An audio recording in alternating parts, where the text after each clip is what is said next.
熊猫芒仔到底能有多搞笑？他如果幼稚起来，连他1岁的儿子也比不了。这天，芒仔又成功的抢到了驾驶位，坐在上面笑的那叫一个开心。而他的儿子只能坐在引擎盖上，把小武气的抱着他的脑袋咬。母子俩闹了一会后，芒仔从车上下来时，不小心把大跑车的车门零件带掉了。芒仔发现自己闯祸后，肉眼可见的有些慌乱了，于是他爬上木架，吃了会竹子缓了缓，心想这事儿可不能就这么认下了，得把锅甩给儿子才行。于是他又爬上了驾驶位，然后歪着脑袋看掉在地上的车零件，假模假样的像是在说：“这是谁把车弄坏了？刚才明明还是好好的。”然后又迅速从另一侧车门下来，又像是在说：“大伙都看到了哈，我是从这边下来的，这车门可不是我弄坏的。”小武发现自己的跑车坏了后，那是躺在地上抱着车零件哭啊！我的清汤大老爷，我芒小武怎么就这么命苦啊？我总共也就这么一件像样的家当了，结果又被莽妞妞玩散架了。奶成给小武新安排的树飞也被莽妞妞看上了。这天他比小武出来的早，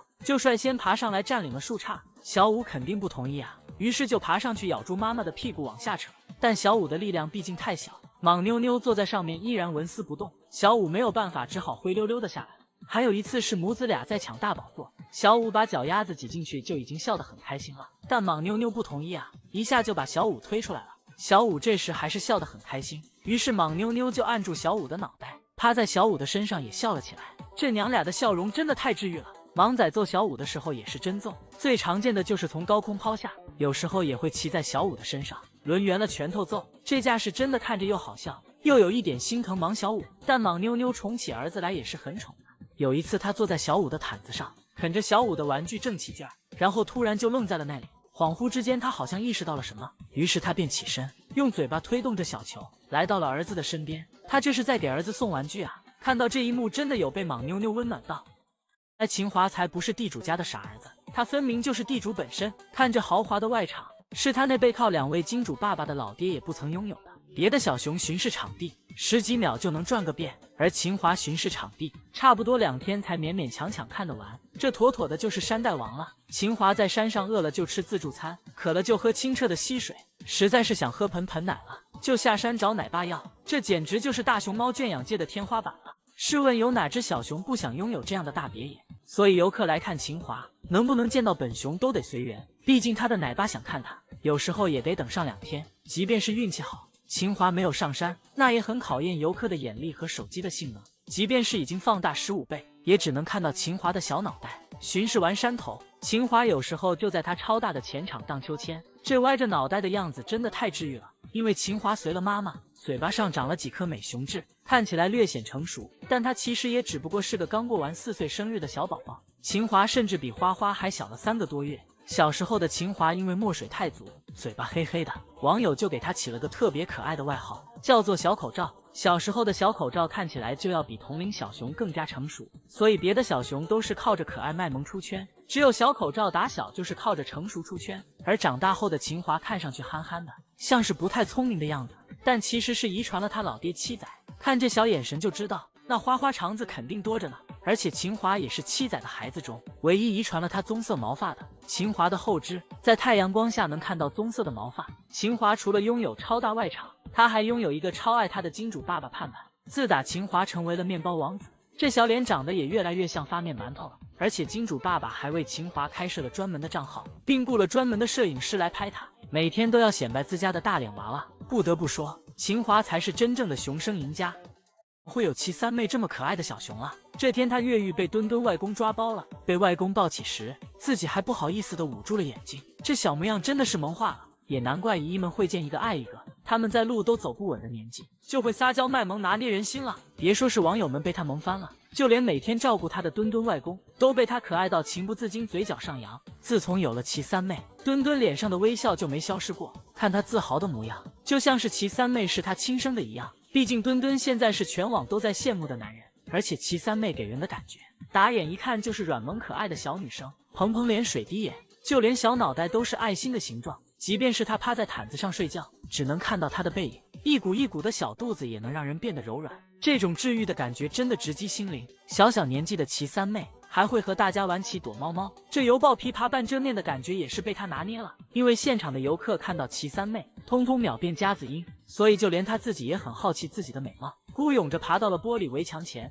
想亲眼看看自己的盛世美颜。看得出小家伙对妈妈给自己的这张脸也是很满意。虫洞也是很传奇，生一胎火一胎，从梁月鱼宝鱼辈到大四喜小四喜，到于可于爱，再到芒小五，包括今年新鲜出炉的齐三妹，没有一胎是默默无闻的，而且他们也是个个身怀绝技，即便是不满4个月的齐三妹，也已经会10分标准的一字马了。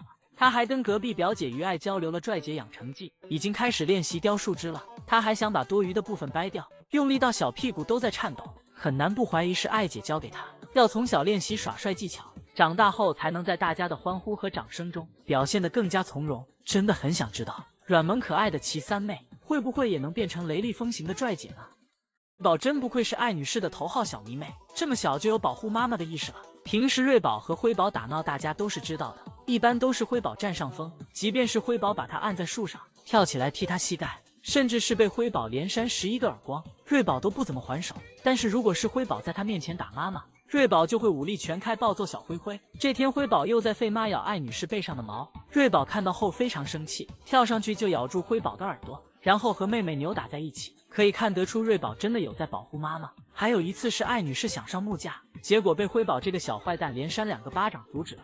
瑞宝看到后二话不说，直接冲上木架就是干，咬住辉宝的头套就往下面拽，即便是自己狠狠地摔了一跤，也要教训一下小灰灰。艾宝看在眼里，应该也很欣慰，毕竟3个孩子也就瑞宝不那么淘气。要知道平时都是小灰灰欺负瑞宝更多一点，宋3岁还曾因为瑞宝不会还手，抱着瑞宝教他打辉宝。这么看来，平时瑞宝还是有让着妹妹的，但是妈妈是他的底线，所以瑞宝的雄声格言就是你打我可以，但是打妈妈就是不行。而且瑞宝真的很喜欢黏着艾女士，吃饭的时候要和妈妈贴贴，睡觉的时候也要和妈妈趴在一起。还记得瑞宝很小的时候，就会看着艾宝特别开心的笑，像是在说我的妈妈真好看。还有一次是两小只惹艾女士生气了，艾女士趴在地上气得一动不动，江爷爷在一边劝和。当时还是瑞宝率先迈出了破冰的第一步，走上去抱住妈妈，抱着妈妈的脑袋哄她。这一幕就不得不让人想起曾经的福宝和艾女士冷战的场景。一大清早，母女俩坐得10万8千里远，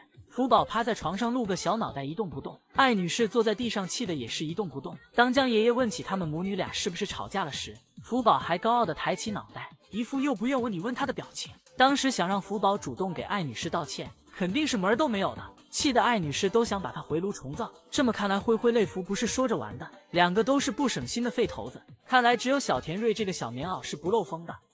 爱的蜘蛛侠造型再现江湖，不得不说艾姐真的太会摆造型了。想当年艾姐小小的一只，就能凭借自己的力量爬上窗台，最让人意想不到的是，她竟然能在窄窄的窗台上摆出这个特别帅气的蜘蛛侠造型。然而时隔1年，艾姐又摆出了同样的动作。起因是奶橙给艾姐的院子里安排了这个吊绳玩具，她征服吊绳的过程把一旁的外公看得满脸自豪。取完果果的艾姐把绳子扯向自己的车前，然后做了这个特别帅气的蜘蛛侠 ending 动作，而且她还满脸微笑的保持了很久，很难不怀疑这就是她故意耍帅让姨姨们拍照的。除了这个蜘蛛侠造型，艾姐还有很多的经典动作。就说艾姐雕树枝，虽然她小小年纪，却总能给人一种大佬出街的既视感。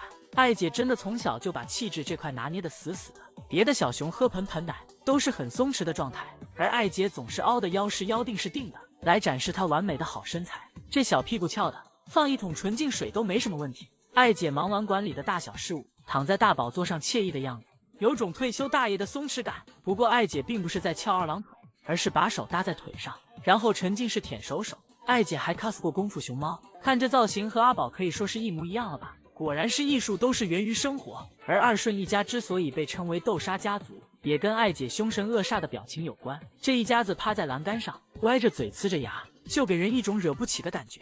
而别的小熊被抱起时，一脸的天真无邪，满满的都是松弛感。而艾姐被抱起时，抄着手，一脸的凶神恶煞，像是在说看什么看，等我出去给你们豆沙了。而艾姐特别喜欢坐在这个树杈上，把手搭在旁边的木桩上，有种唯我独尊霸气侧漏的感觉。但是艾姐的表情也是可以随时切换的，想萌翻大家也是分分钟的事儿。